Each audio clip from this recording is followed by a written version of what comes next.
So, Mike, I want to go back to the very beginning here where you heard about the 5 Ls for the first time and you just went bonkers. You were like, this is amazing. You're jumping up and down, and you just noticed the potential of what this could do for other people's lives and what Sal had created. And so tell me in that moment what that feeling was like, because I feel like a lot of people that are listening today are searching for something similar. That feeling of what's going to light me on fire. Like, I don't want to spend my life doing something that I don't love and enjoy, right? I think that's the labor of the 5 Ls. So in that moment, explain kind of what you were feeling and how people can search that out in their lives as well. It's a great question. Wow. And this is why you do what you do. That is a phenomenal question. And I'm happy to share it. I'm going to be incredibly transparent and personal. As I mentioned, my whole focus was about, getting to the C-suite and making the money and all that stuff. And I would, a lot of times when I would do like presentations or I'd give a speech or do something, people would come up to me and go, "Oh my God, Mike, that was so good. You've missed your calling." And some people, and they mean that as you did a great job. But to me, I took offense to that. I was like, What do you mean I missed my calling? It's like, because I knew deep down inside I wasn't doing what I really wanted to do. I was just trying to give a life to my children. That's all it really was for me. It wasn't about me. It wasn't about self-love. It wasn't about there was zero passion and purpose. And again, nothing against my job or the company that I work for. They're wonderful people. It just wasn't what I was meant to do. Right. And it wasn't until, my father got sick and I had the epiphany, unfortunately, at his funeral, that I realized, and I had always taught in some way, shape, or form, at the collegiate, not in the corporate level, but I wanted to do something bigger. I wanted to touch more people. And that's when I was lucky enough to find and get approved by our friends at NYU, which is not an easy process. And I can tell you, my first class, I stopped, in the middle of the class to give them a break. It was an evening class, a 3-hour class, gave them a break. I ran out into the hallway to call my wife.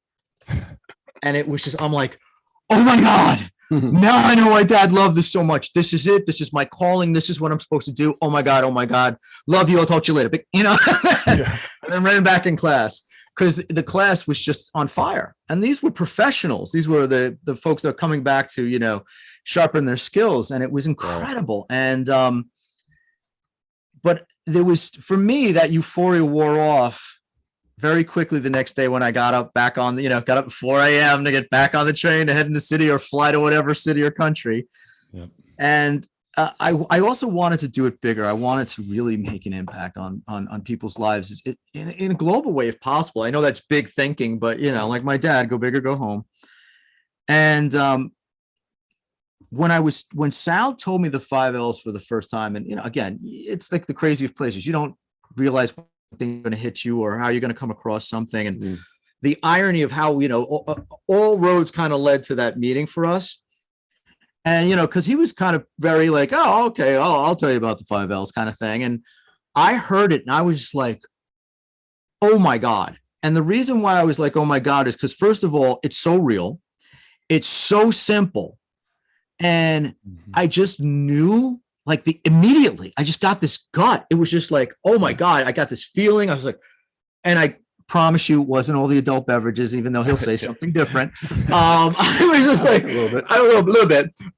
It was just, to your listeners and to your point, when it hits you, it's like nothing you can put into words. And that's why I literally, and he's not joking. I was like, oh my God, you need to write a book. And he's looking at me like, this dude's nuts. I really did. I actually looked over at Debbie and went, and this is the guy you brought to my house. But I have to tell you, it was a couple of things. First of all, it was the simplicity of it. And because let's be honest, people aren't going to do 15 billion steps. It's just not in our nature.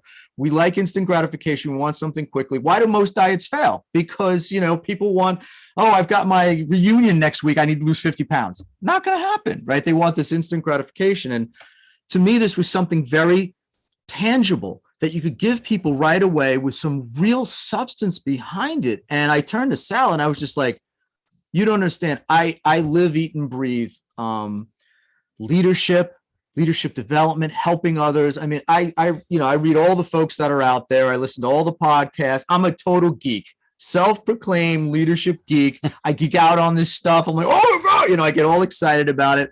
So I said to him, I'm like, I listen, and I'm not going to disparage any of the other people that are out there that have their programs or whatever, because some of them are very, very good. Some of them are not as good. But I turned to him and I said, this is amazing. You've got to get this out there. We've got to get this out. And I'm like, lame, but it was life. It was that aha epiphany moment for me. It was that smack in the face that finally, after, and I'm going to age myself right now, at the time I was 49. I finally figured it out what I wanted to be when I grew up. And then, it just, every time we got together, Mason, even the first night writing the book, I feel so bad for Debbie because we're down in the room and it was just like, it was like sparks. We're like, oh, high five and each other.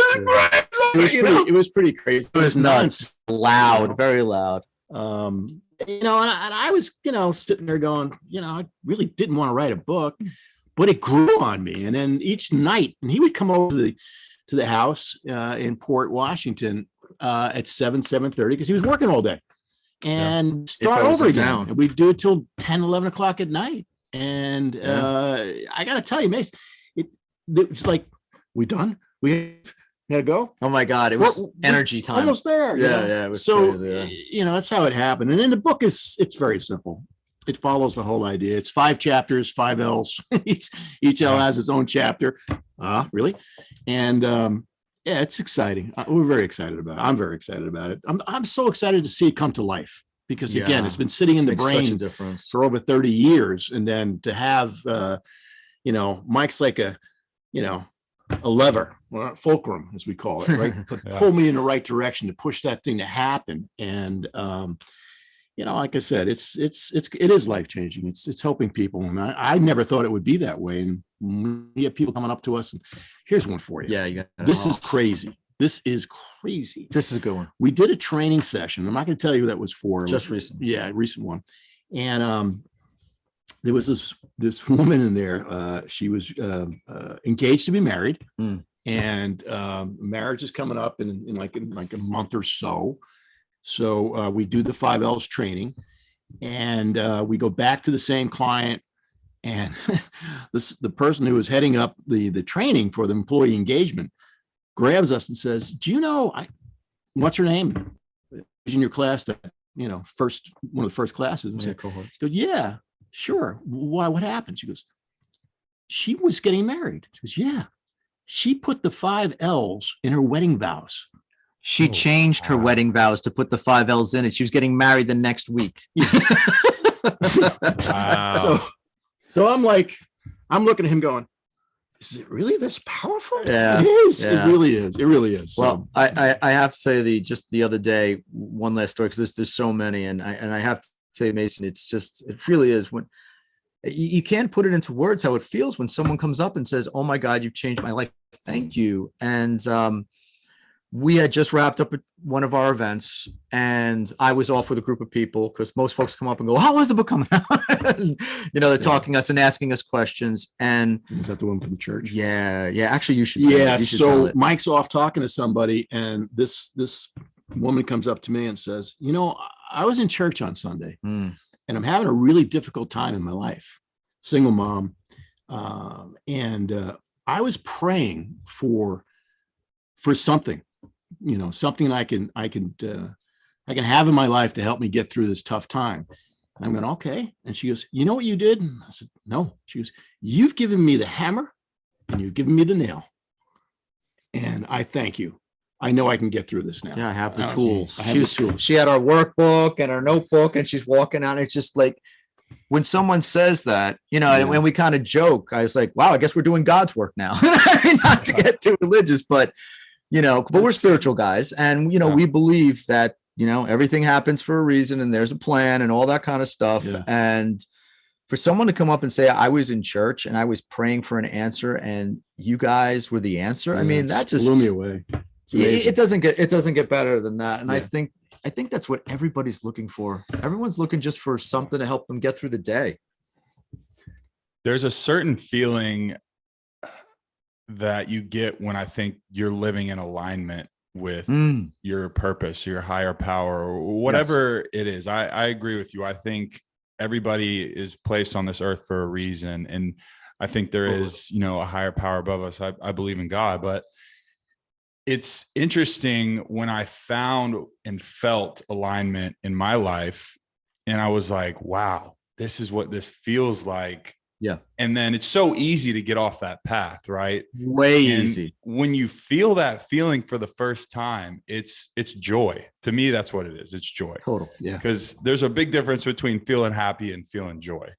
And I remember sitting there, I was just like, I hope everyone can feel this, right? And I think that's what you guys are doing, is you're giving people the ability to feel that alignment in their life through balance.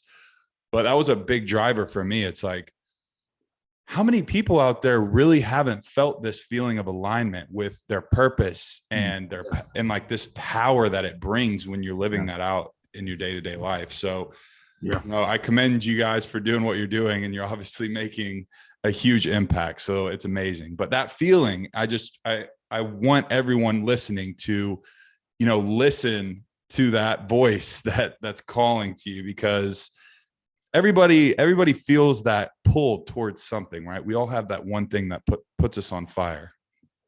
Well, I got to tell you, Mason, and I can finally say for the first time in my life, I'm living. Yeah. Because before I was getting by, and you said it, it's very easy to fall off the path of your purpose. And, there's a real reason for that. And Sal and I like to call it familiar misery, right? It's what you know, it's what you're comfortable with. It hasn't killed me yet. It's not the best thing for you, but that could be scarier. Why am I going to make the change? And a lot of people fall right back into that pattern because it's what they know, as opposed to following their passion and their purpose. And I personally believe, and again, not to get too spiritual, but I believe that's probably one of the worst things you can do is waste your talents. Everyone's given a talent, and if you're not using that is the saddest, most depressing thing. And to your point, I mean, I'm sure you could write a book on it. Once you feel that, when you're finally doing what you're meant to do, that's amazing. You really can't put it in words. Amazing. It's incredible. It's your point. I think you said the word is joy. You finally feel joy. You feel happiness. You're like, wow, okay, thank God I finally woke up and this is what I'm supposed to be doing. It's like, took me long enough, but I got there. Yeah. You spoke earlier on, you could write a whole book on leave. And I think this is probably one of the stronger L's. They're all amazing, right? And they all link together. But I think a lot of people deal with this one differently, because whether it is a relationship or whether, it is something bigger than that, a company or a passion or something they've been chasing for so long. And they're like, do I keep going after this? Like, when is the right time to pivot? And the world's kind of painted that picture of don't quit, don't ever quit. And there's a difference between quitting and having a pivot and a change and being able to put yourself in new situations and be vulnerable to grow.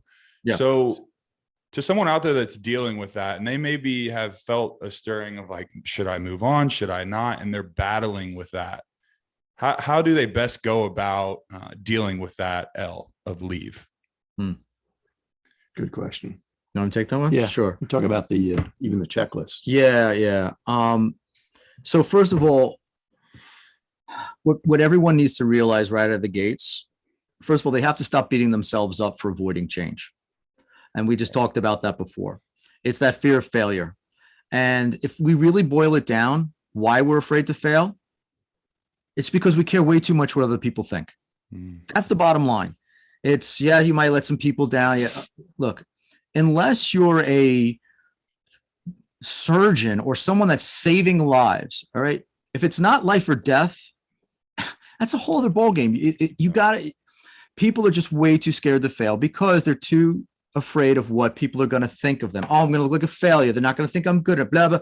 That's all noise. You will learn from your biggest failures.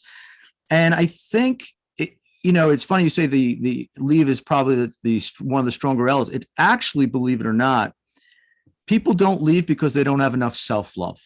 It goes back to that. Absolutely. And they have to Absolutely. think they're worth it.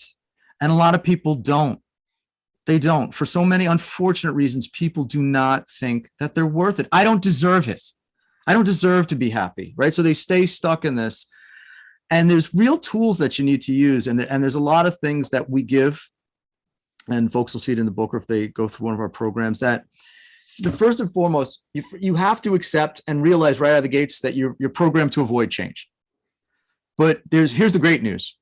There's such a thing out there called neuroplasticity. And what that means is no matter how old you are, I don't care, the old dog, new tricks, you can actually still learn something new. So once you know you have this aversion, there are steps you can take, right, to be able to change that and embrace change as opposed to fear it.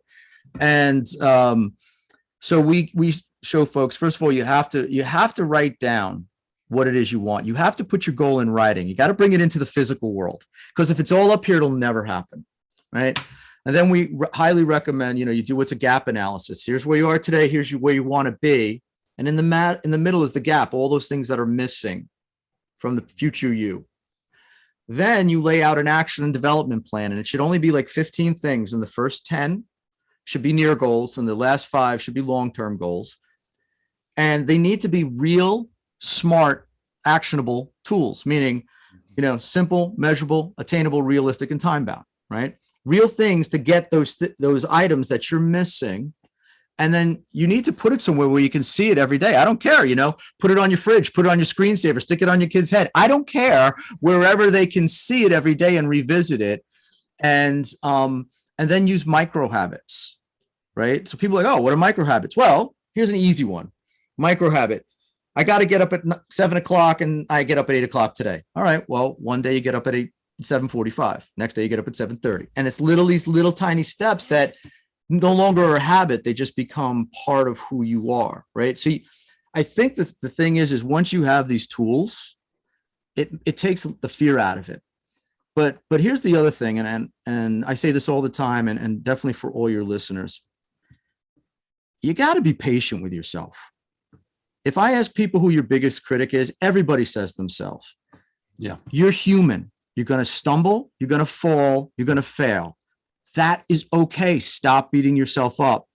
Get back up and keep going. And that's all that matters, because if you're waiting for someone else to make you happy, you're going to be waiting a very long time. Absolutely. Okay. Yeah. So you need to be your biggest cheerleader, which most of us aren't programmed to do, right? Because, God, that's vain. Oh, how selfish, right? No, you need to really have that self-love to be able to do it. And I think, to your point, Mason, in your gut when it's time to leave. Yep.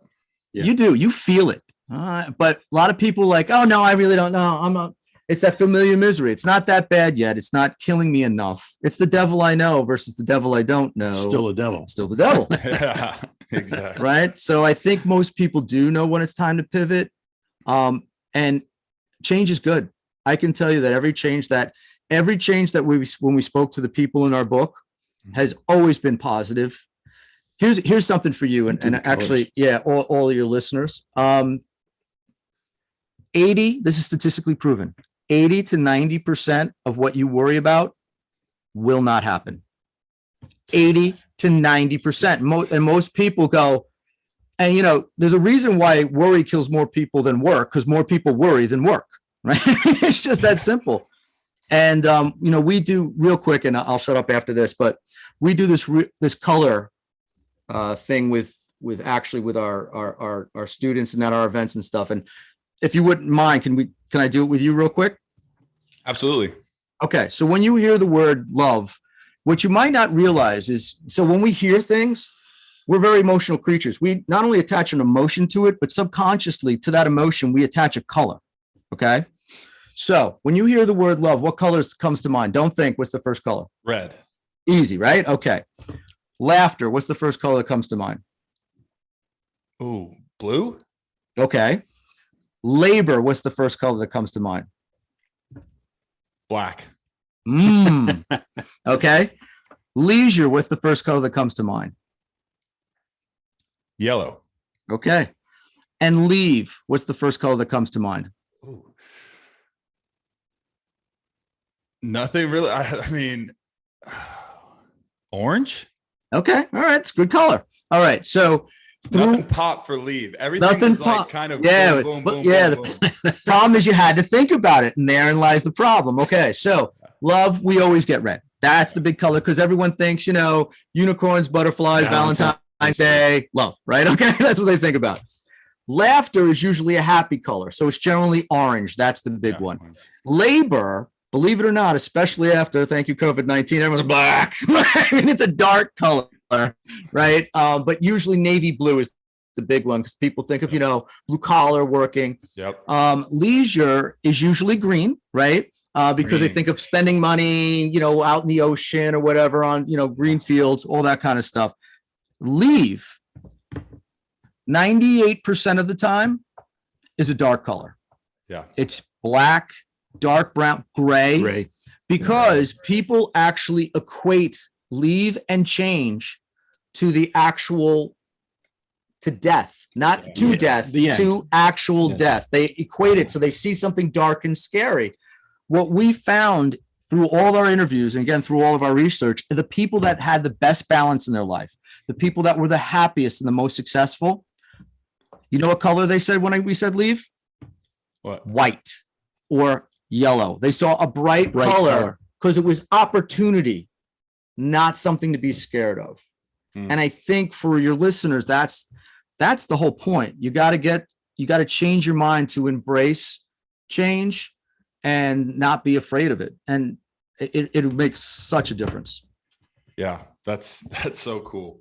Guys, I love how there is both sides of the story when it comes to the science of it with neuroscience, because I geek out on that stuff as well. Yeah, there you and go. The practical Nice. tips that people can utilize. Like this is science, and then this is something that is more on the emotional, the EQ side that you guys can combine together. I mean, it's a perfect match for people to say this stuff works, right? And you're seeing it work in so many people's lives. So when can everybody get the book? I know we talked about it a little bit. Where can they get it? Where can they find more of this work? Because at this point, if they're still listening, they want more.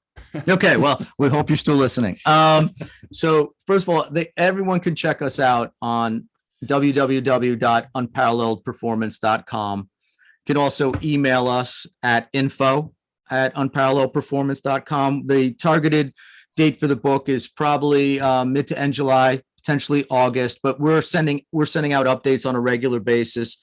One of the things folks can also do is you can follow us on almost all social media. I know I was bashing it, but we put out good stuff.